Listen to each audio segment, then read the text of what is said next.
Ministro Flávio Dino lava nossa alma, toma decisão e destrói a Lei Magnitsky, deixando Dudu Bananinha e sua turma desesperados. Espia. É um Sem ratinho. citar a Lei Magnitsky, o ministro do Supremo, Flávio Dino, proibiu a aplicação imediata de leis e restrições estrangeiras no Brasil. Essa decisão do ministro Dino diz basicamente que a lei de outro país não vale aqui no Brasil. É uma clara reação do Supremo às sanções ao ministro Alexandre de Moraes, impostas, portanto, pelo governo dos Estados Unidos à luz da Lei Magnitsky. O ministro Dino determina que empresas estrangeiras que atuam no Brasil e empresas nacionais têm que seguir leis e decisões da justiça brasileira e não regras de outro país, de outros países. O ministro Dino tornou sem efeito uma medida liminar da Justiça do Reino Unido que determinou ao IBRAM, Instituto Brasileiro de Mineração, a desistência de uma ação no Supremo Tribunal Federal que pedia a suspensão dos contratos firmados entre escritórios do Reino Unido e municípios brasileiros, isso no contexto da tragédia de Mariana, em Minas Gerais. A gente tem alguns trechos dessa decisão do ministro Flávio Dino. No primeiro deles, ele diz o seguinte, olha só, na tela.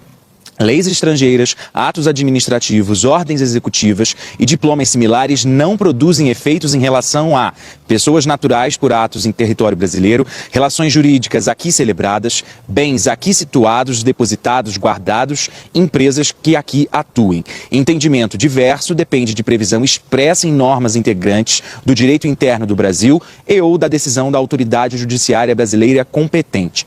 Num segundo trecho, separado aí, destacado, o ministro afirma que ficam vedadas imposições, restrições de direitos ou instrumentos de coerção executados por pessoas jurídicas constituídas sob as leis brasileiras e que tenham sua sede e administração no país, bem como aquelas que tenham filial ou qualquer atividade profissional, comercial ou de intermediação no mercado brasileiro decorrentes de determinações constantes em atos unilaterais estrangeiros. O ministro Dino afirmou ainda que transações, operações, cancelamentos de contratos, bloqueios de ativos, transferências para o exterior ou a partir do exterior determinada por outro país dependem de expressa autorização do Supremo.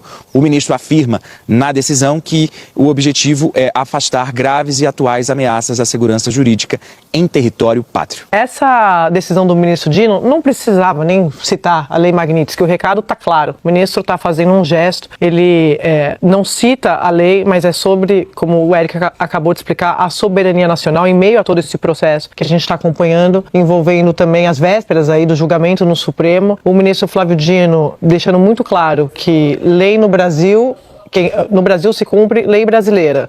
Então o que ele está querendo dizer é essa lei que foi aplicada como sanção ao ministro Moraes, aqui no Supremo, pra gente não tá valendo. Que tem um componente a mais aí, que é o seguinte, o ministro Moraes, nessa entrevista que a gente vai trazer daqui a pouco ao Washington Post, fala que ele não vai recuar 1 milímetro. Essa decisão do Dino vai nesse sentido, dizendo que ali a turma que segue ali as decisões do relator, do ministro Moraes, está dizendo que ali também não tem recuo nenhum a respeito da soberania. Mas só para reforçar que essa decisão do Dino foi na ação do Instituto Brasileiro de Mineração, IBRAM, em que a justiça inglesa emitiu uma medida cautelar a ser cumprida aqui no Brasil. É aqui que o Dino está dizendo, não tem valor, segundo a decisão do Dino, porque se trata de um episódio que aconteceu no Brasil, portanto, as regras, a lei é brasileira, a lei a ser seguida. Se trata de soberania nacional. Se elas estão no Brasil, então é preciso cumprir as leis e decisões judiciais brasileiras no nosso território. E aí a gente entra nessa questão da Lei Magnitsky, que ele não cita, mas como a gente está dizendo aqui, só para reforçar, é um recado.